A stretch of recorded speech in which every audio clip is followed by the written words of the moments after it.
สวัสดีค่ะ Welcome to Hot Thai Kitchen. So today I'm going to show you an easier Hainanese chicken rice. So I already have a video for like the traditional method of making Hainanese chicken rice, but that one's a bit of a project. You gotta get a whole chicken and poach a whole chicken, and you know it's not a weeknight friendly dinner. Let's put it that way. So this method that I want to show you turns it into something you can do on a Wednesday night. So Hainanese chicken rice, for those of you who don't know what that is, it's poached chicken served with rice that is cooked in chicken fat and chicken stock. It's like the chickeniest rice ever, and it's got a delicious dipping sauce. It's so good.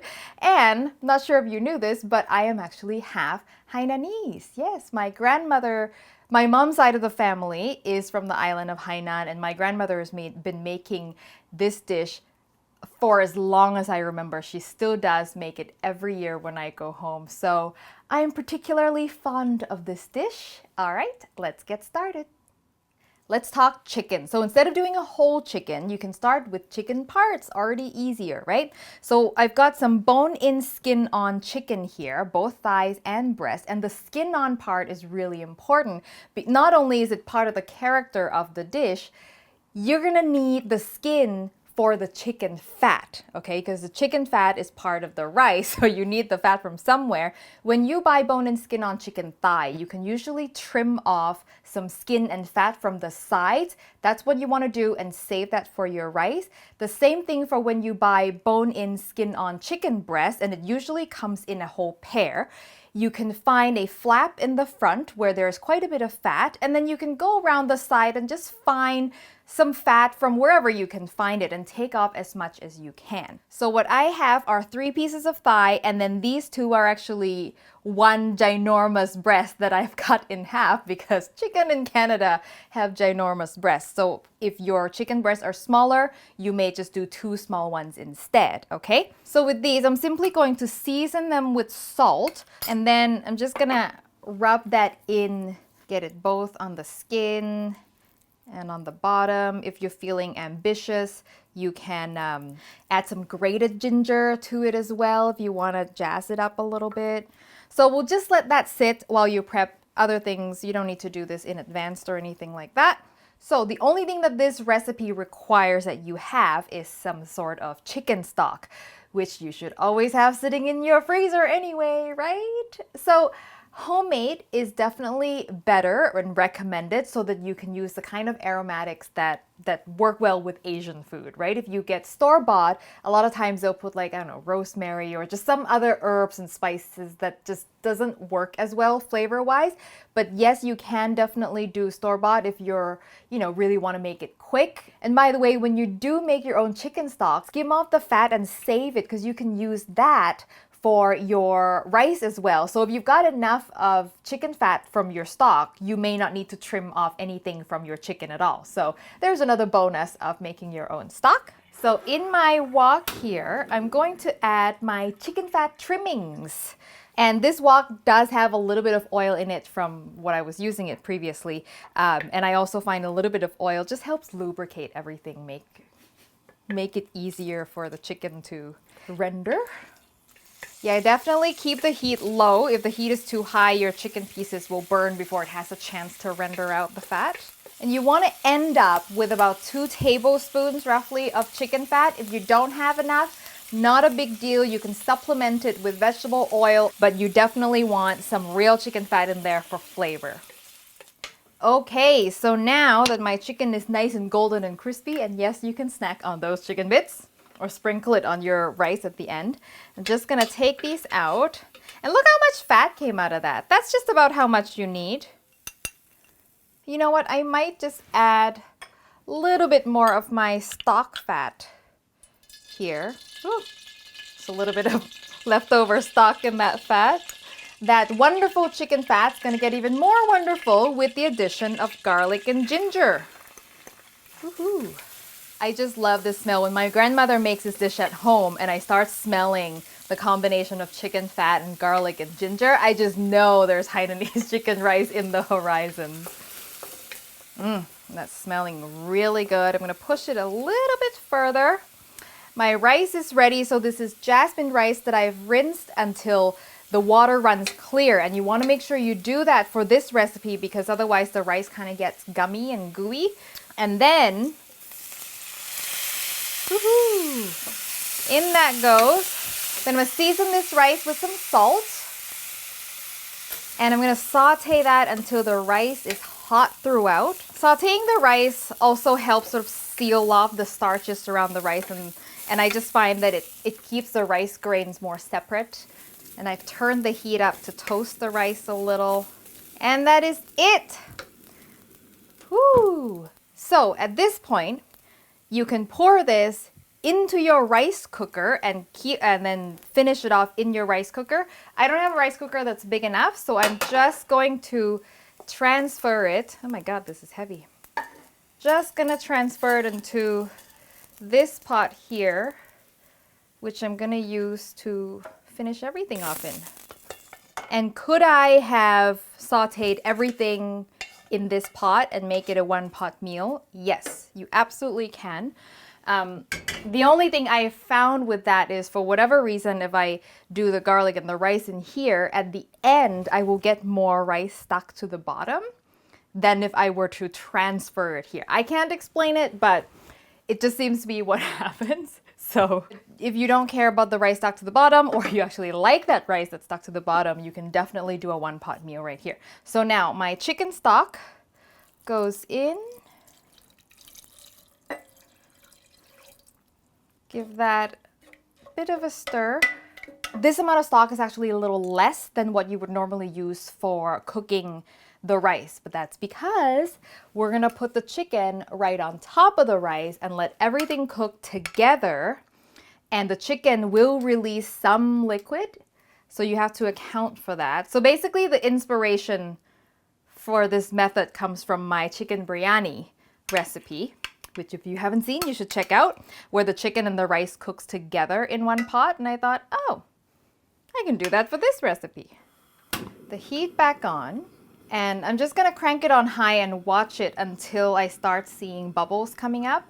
I see the stock starting to stir with a little bit of movement. That means it is hot in there. And the reason why I wait for that cue is so that my timing works, because I know that once the stock is hot, simmering, starting to go, I put the lid on, I turn the heat to low, and that will take 25 minutes. There you go, easy peasy. So let's make the dipping sauce while our chicken is cooking. So in the spirit of making this easier, I've modified my original dipping sauce recipe to use sort of easier to find ingredients. Because in the original one, there are a couple of things on there that a lot of people won't be able to find. So hopefully this will make it easier, and trust me, it still tastes just as good. I'm gonna add some garlic, ginger, and chilies, Thai chilies. I'm gonna pound that down into a paste, a rough paste. Just like that, a little bit of a rough paste, no big chunks, that's what you are looking for. I'm gonna add some sugar. So originally in the recipe, it calls for tau tia, which is a Thai fermented soybean paste. This is a little hard to find, so what is a great substitute that is way easier to find, I think, is this Korean fermented soybean paste. Doenjang, I think is what it's called in Korean. I find that this is much more available, and the flavor is very close to tau tia. Miso would work as well, but I find that, you know, when you buy miso, first of all, there are so many different varieties that the flavors vary quite a bit. And also, miso comes in a much bigger container. So if you're gonna buy something and use only a little bit, I find this to be a much more sensible thing to buy. And then, so we're gonna use a couple tablespoons of that. And because the Korean soybean paste is a lot thicker, I'm gonna just thin it down with some water. Give that a stir.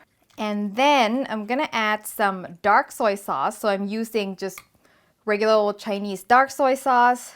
In the original recipe, I called for Thai black soy sauce, which is harder to find. So this will be a great substitute. And some regular soy sauce.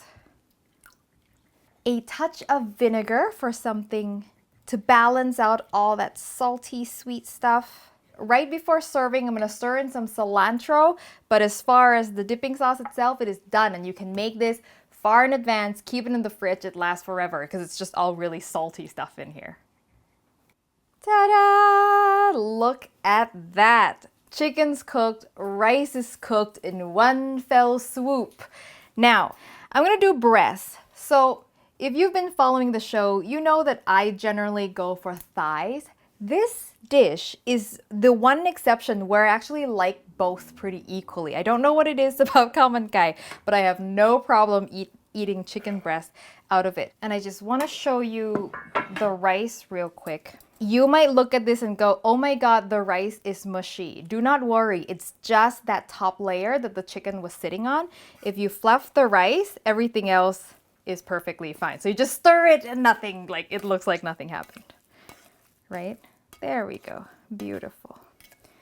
And the secret with plating Hainanese chicken rice, everything's so white. So if you can go with like a darker, more colorful plate, it'll just be a more beautiful presentation in the end. And now the chicken. You want to do slices. Hot. And I mentioned this in my Instagram post, but in Thailand, you will never get this much chicken on a plate of Kao Mun Gai. Like they give you literally a third of a chicken and then they whack it down so that it looks bigger than it actually is and they put it on your rice, but there's always more rice than there is chicken. So when you're at home, you can put as much as you want. Yeah, look at that. Obviously, we're gonna finish up our dipping sauce by stirring in some cilantro. It's optional, you can do green onions, you don't have to do any greens at all. A few pieces of cucumber to also help cut the grease a little bit. And also in Thailand, you'll find that typically Kao Mun Gai is served with a bowl of broth. And it's just chicken broth, so it's the same chicken broth that we use to cook the rice. If you have a little extra, just add some simple salt, pepper. Maybe you want to do soy sauce and pepper, a little bit of cilantro, and that will help sort of wash down the rice because this is such a dry dish, right? So it always comes with a little bit of broth. If you don't have any extra stock, don't worry about it. All right, time to eat. Yeah. There we go. The moment I've been waiting for all day. I want to get a piece with skin. What am I doing? There is not enough sauce in that spoon. I'm going to put more sauce. Yes. That smell. There's no other dish that smells quite like that.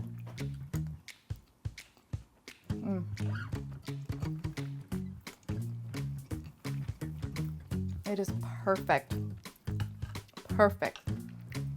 You would not know this was the easier method at all. Wash it out all down with a little broth or a little beer if you didn't have broth. That, it just magically works out that the rice is cooked and the chicken is cooked at the same time. With the chicken breast is not overcooked, it's still tender, it's still juicy. It's also cooking in a very slow and low, sort of moist environment. So this is why I don't really mind eating the chicken breast with this dish because it's always nice and juicy. The rice is perfectly seasoned. That sauce is so flavorful, it'd be good on anything. You like throw that on, I don't know, pork chops or something. And so easy. If you have the stock, you can put that together in definitely a weeknight. The chicken and the rice cooks together in 25 minutes. Wow. And for our Patreon members, for the bonus show after the show, I'm gonna talk you through some other variations of Hainanese chicken rice that we have in Thailand, something that you can try at home. If you want to know more about becoming a Patreon member, I'll put the link in the description below. I hope you enjoyed that. The recipe, as always, will be on hotthai-kitchen.com. When you make it, send me a photo of Facebook, Twitter, or Instagram. And if you haven't subscribed to the show, make sure you do so you don't miss an awesome recipe like this. And click the bell icon as well, of course, so that you will be notified when I post a new video. Thank you as always for watching, and I will see you next time for your next delicious Thai meal. Chicken's cooked, rice is cooked, all in one swell swoop. What's the saying? One swell swoop. One swell swoop. One swell... Fell swoop. One fell swoop. Okay. I like soul food better than